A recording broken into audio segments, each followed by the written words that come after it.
Hey guys, for today's video, I will teach you how to activate Amazon Pay later. We all know that Amazon is an e-commerce platform where you can shop online. And imagine, what if we can do shop now and pay later? So first of all, we go to your drop-down page, the home page, and we will see this drop-down menu. Then we go to accounts. As you can see, there are a lot of Amazon features available here.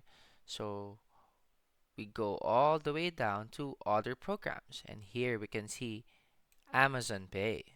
We click on Amazon Pay, then here is the Amazon Pay later page.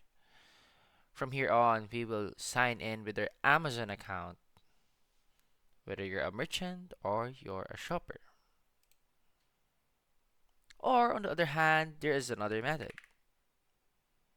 We can just go back to the main page and then search Amazon Pay.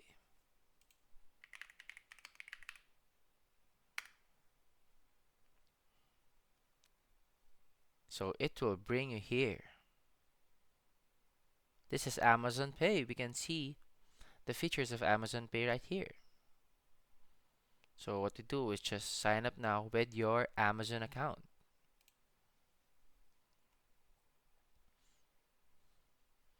So that will be all for today's videos. Once again, thank you for watching your video, and I hope this tutorial teach you a lot.